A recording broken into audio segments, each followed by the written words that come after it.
इंसानियत इंसान को इंसान बना देती है, लगन हर मुश्किल को आसान बना देती है।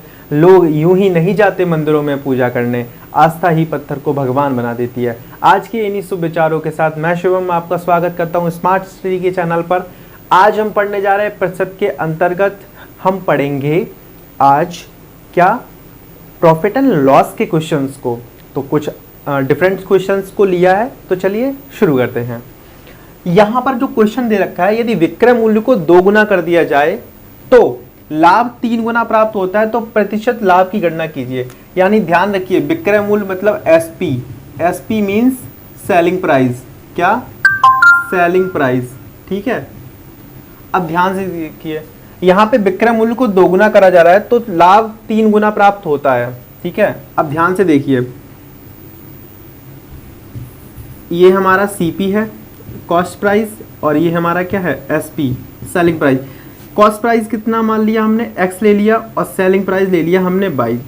तो अगर इसमें से हमें प्रॉफिट की, अगर प्रॉफिट निकालना हो तो क्या करेंगे, एसपी माइनस सीपी करेंगे। क्या करेंगे? SP minus CP. तभी तो हमें जब सेलिंग प्राइस ज़्यादा होगा, कॉस्ट प्राइस कम होगा, तभी तो प्रॉफिट होगा। तो ये कितना हो जाएगा, वाई माइनस एक्स। अब ध्यान से देखिए, नया सीपी और नया एसपी। तो ध्यान से देखिए, यहां पर विक्रय मूल्य को 2 गुना कर दिया गया है, तो सीपी तो वही रहेगा, विक्रय मूल्य 2 गुना कर दिया। अब इनमें प्रॉफिट कितना हो जाएगा, प्रॉफिट कितना होगा, 2y माइनस एक्स। इतने रुपए का प्रॉफिट हुआ। अब ध्यान से देखिए, ये प्रॉफिट है तो दोनों प्रॉफिटों को क्या कर दे रहे हैं, हम बराबर रख ले रहे हैं, y माइनस एक्स, और यहां पर रख लिया हमने 2y माइनस एक्स। ये हमने 2 प्रॉफिट ले लिए। अब ध्यान से देखिए, जो अब वो कह क्या रहा है कि लाभ 3 गुना प्राप्त होता है, तो 3 गुना कौन प्राप्त होगा, तो यहां पर ये 3 गुना होगा। तो अगर बराबर करना है तो क्या करना है, 3 इसमें मल्टीप्लाई कर देंगे, तो इसमें गुणा करिए, ये हो जाएगा 3y प्लस माइनस हो जाएगा माइनस 3 का x में मल्टीप्लाई करेंगे तो 3x। यहां पर आ गया 2y माइनस के x। अब देखिए, यहां से y को इधर ले आइए, x को इधर पहुंचा दीजिए, या फिर x को इधर रख लीजिए, y को इधर पहुंचा दीजिए। तो माइनस के 3x, ये माइनस का इधर आएगा, प्लस का हो जाएगा। ये 2y है और ये प्लस का है, तो इधर किसका जाएगा, माइनस का जाएगा। अब यहाँ से देखिए, ये हो जाएंगे माइनस, प्लस है माइनस हो जाएगा। ठीक है, तो 3 में से एक जो है कितना बचा, 2x माइनस के, और यहाँ कितना बचा, माइनस के y। इससे ये कट गया, तो x अपॉन वाई बराबर कितना हो जाएगा, 1/2। कितना आ गया, 1/2। अब प्रतिशत लाभ की गणना करनी है, तो देखो यहाँ पर अंतर कितना है, 1 का, कितने पे है, 1 पर, तो 1/1 मल्टीप्लाई बाई 100। तो ये कितने परसेंट का लाभ हुआ, उसे 100% का लाभ हुआ है। कितने परसेंट का लाभ हुआ है, 100% का लाभ हुआ है। इतनी बात समझ में आई। चलिए इस क्वेश्चन को देख लेते हैं। 16 वस्तुओं का लागत मूल्य। लागत मूल्य का मतलब होता है कॉस्ट प्राइस। क्या होता है, कॉस्ट प्राइस। 20 वस्तुओं के विक्रय मूल्य। विक्रय मूल्य मतलब सेलिंग प्राइस। क्या, सेलिंग प्राइस, सेलिंग प्राइस। तो प्रतिशत हानि की गणना करनी है। अब ध्यान से देखिए, 16 वस्तुओं का लागत मूल्य, तो 16 वस्तुएं और इनका लागत मूल्य बराबर, अगर किसी सीपी अगर मान लो 10 है तो 16 गुणे कितना है, 160 हो जाएगा सीपी। 20 वस्तुओं के विक्रय मूल्य यानी 20 एसपी हो गया। ठीक है, एसपी को उधर ले आइए, सीपी बटे एसपी बराबर कितना हो जाएगा, 20/16। तो ये इधर पहुंच जाएगा, तो 4 चौकू 16, 4 पंजे 20, यानी सीपी अपॉन एसपी बराबर कितना हो जाएगा, 5/4। इन दोनों में डिफरेंस कितने का है, 1 का डिफरेंस है। कितने पे है, 5 पर है, तो देखिए 1/5।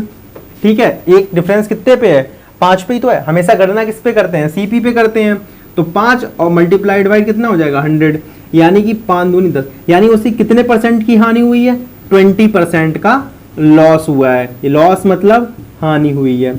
बात समझ में आई, कोई दिक्कत समस्या? समझ लीजिए एक बार, 16 वस्तुओं का कॉस्ट प्राइस, तो 16 सीपी बराबर कितने, 20 वस्तुओं के विक्रय मूल्य के बराबर है ना, तो 20 एसपी हो गए। एसपी को इधर ले आए, तो इनको काट लिया तो यहाँ पे कितना आया 5/4। दोनों में डिफरेंस कितना है, एक का डिफरेंस है। तो जो एक जो है, ठीक है, एक का लॉस हुआ है। अब एक का लॉस कितने पे हुआ है, 5 पे हुआ है, तो 5, और परसेंटेज में बदलने के लिए हम क्या करेंगे, 100 का मल्टीप्लाई कर देंगे। तो यहाँ पे कितना आ गया 20%। Is that clear?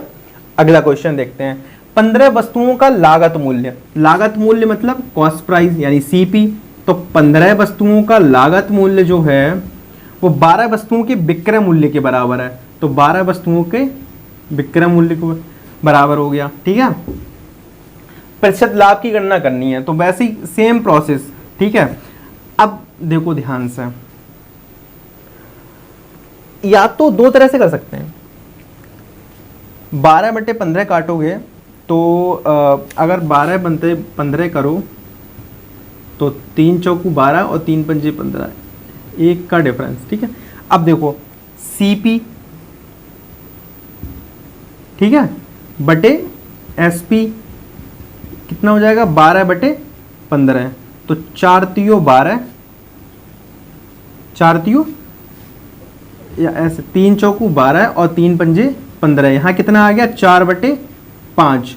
कितना डिफरेंस, एक का डिफरेंस। कितने पे, हमेशा गणना किस पे करनी है हमें, सीपी पे। तो 1/4 और परसेंटेज में बदलने के लिए क्या करेंगे 100 का मल्टीप्लाई। तो 4 से काट देंगे, 4 दूनी 8 और 4 पंजे 20, यानी 25% का क्या हुआ है, प्रॉफिट हुआ है। क्या हुआ है हमारा, प्रॉफिट। चलिए हम इन क्वेश्चंस को देख लेते हैं।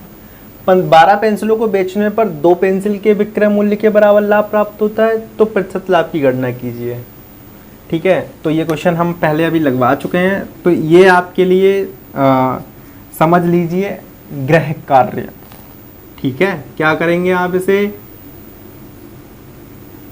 होमवर्क, क्या करेंगे,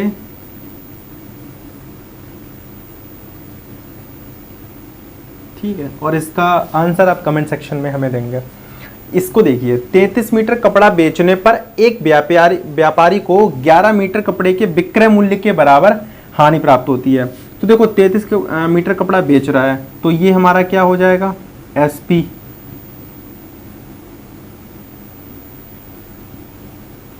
ठीक है 33। अब ध्यान से देखो, तो सीपी हमारा कितना होगा, अगर मान लो 33 रुपए का कपड़ा बेचा, ठीक है, और 11 मीटर कपड़े के विक्रय मूल्य के बराबर हानि प्राप्त हुई है। तो अगर 33 मीटर कपड़ा बेचने पर, तो जो देखो इतने की हानि हो रही है 11, तो ये कितना होगा 44। 33 में 11 जोड़ेंगे तो कितना आएगा 44। अब देखो हमें निकालना क्या है, प्रतिशत लॉस। तो प्रतिशत लॉस कितना हो गया, लॉस कितने का हुआ है 11 का, कितने पे हुआ है 44 पर, और परसेंटेज में बदलने के लिए क्या करेंगे 100 का मल्टीप्लाई, ठीक है। तो 11 चौक 44 और 4 से इसे काट देंगे तो कितना आ जाएगा 25 टाइम्स। तो ये हमारा कितना होगा 25% का क्या हुआ है, उसे लॉस हुआ है। इतनी बात समझ में आई। देखिए 33 मीटर कपड़ा बेचा उसने, उसे 11 मीटर 11 के हिसाब से लॉस हुआ है। तो 33, अब सीपी निकालेंगे कैसे, इसमें से इसे जोड़ दिया तो 44 हमें मिल गया। तो इतना ही तो हमें सीपी मिला है, और जो भी काउंट होता है किस पे होता है, सीपी पे होता है। तो चलिए हम इस क्वेश्चन को देख लेते हैं। एक दुकानदार कुछ टॉफियों को 1 रुपए में 12 की दर से खरीदता है, तो उसे 1 रुपए में कितनी टॉफियां बेचनी चाहिए जिससे कि उसके 20% का लाभ मिले। अब ध्यान से देखो, इसका एक फॉर्मूला है, खरीदी वस्तु बटे बेची वस्तु, जितने में बेची गई है, ठीक है। 100 प्लस माइनस एक्स, यानी जो भी लाभ हुआ है या हानि हुआ है, ठीक है। लाभ होगा तो प्लस चिन्ह, हानि होगी तो माइनस चिन्ह, अपॉन 100। ये हमारा फॉर्मूला है। अब लगाएंगे कैसे, देखो 1 रुपए में 12 की दर से खरीदता है, तो यानी 12 रुपए में उसने खरीदी, और बेचना हमें निकालना है, बराबर 100। अब लाभ कितने का हुआ है 20 का, बटे 100। तो ये कितना हो जाएगा 120 बटे 100। इससे ये कट गया, इस 12 से ये 12 कट जाएगा। तो 1 बटे बेची जो वस्तु है वो बराबर किसके, 1/10 के। तो ये अगर इसको पलटेंगे तो बेची जो वस्तु है, कितनी वस्तुएं बेचनी चाहिए हमें, 10, यानी 1 रुपए में कितनी वस्तुएं बेचनी चाहिए, 10। एक दूसरा तरीका लगाने का ये है, कैसे लगा सकते हैं इनको, सबसे पहले लिखेंगे क्वांटिटी। क्वांटिटी क्या लिखेंगे, क्वांटिटी। अब देखो कोई चीज है या उसे लाभ देख लीजिए कितने का हुआ है, 20% लाभ कमाना है, तो अगर कोई चीज 100 वाली है उसे कितने में बेचना चाहिए, 120। देखो 0 से 0 कट गया, 2 पंजे 10, 2 छंग 12, यानी 5 6 आ गया, और इसका जो प्राइस होगा वो इसके अपोजिट होगा, तो ये 6 और 5 हो गया। अब देखो इस प्राइस को देखिए और यहाँ दर से देखिए, तो 6 दूनी कितनी है, 2 12, यानी 2 का मल्टीप्लाई करना है। तो इसको बराबर करने के लिए क्या करेंगे, 2 का इसमें मल्टीप्लाई कर देंगे, 2 का इसमें कर देंगे, तो ये कितना हो जाएगा, 6 दूनी 12, और ये कितना हो जाएगा, 5 दूनी 10। देखो ये तो पहले का मूल्य था, अब ये बाद का मूल्य कितना हो गया, 10 हो गया, यानी उसे कितनी टॉफियां बेचनी चाहिए, 10 बेचनी चाहिए। कितनी बेचनी चाहिए, 10 टॉफियां। अब इस क्वेश्चन को देख लेते हैं। एक दुकानदार कुछ केले 10 रुपए में 11 की दर से खरीद कर 11 रुपए में 10 की दर से बेच देता है, तो दुकानदार को लाभ प्रतिशत ज्ञात कीजिए। अब देखिए सबसे पहले हम लिखेंगे, इधर लिखेंगे मात्रा और इधर लिखेंगे मूल्य। एक शॉर्टकट तरीका और है, इधर लिखेंगे मात्रा, इधर लगेंगे मूल्य। देखो 11 मात्रा है और 10 मूल्य है, ठीक है। फिर क्या है, 11 रुपए में 10, यानी 10 मात्रा है और 11, क्रॉस मल्टीप्लिकेशन कर लेंगे। 11 ग्यारहम कितना होता है, 121, और 10 ढाई 100। अब देखो ये 121 है, ये 100 है, अंतर कितने का है, 21%। तो उसे कितने का प्रॉफिट हो रहा है, 21%। तो दुकानदार को लाभ कितना हुआ है, 21% का लाभ हुआ है। आज की इस वाली वीडियो में फिलहाल इतना ही, मिलते हैं अगले वीडियो में। तब तक के लिए आप सेफ रहिए, सुरक्षित रहिए, और हाँ, चैनल को लाइक शेयर एंड सब्सक्राइब करिए, और बेल आइकन को जरूर दबा लीजिए, जिससे कि आपको नोटिफिकेशन वीडियो का पहले मिल जाए। तब तक के लिए थैंक्स फॉर वॉचिंग।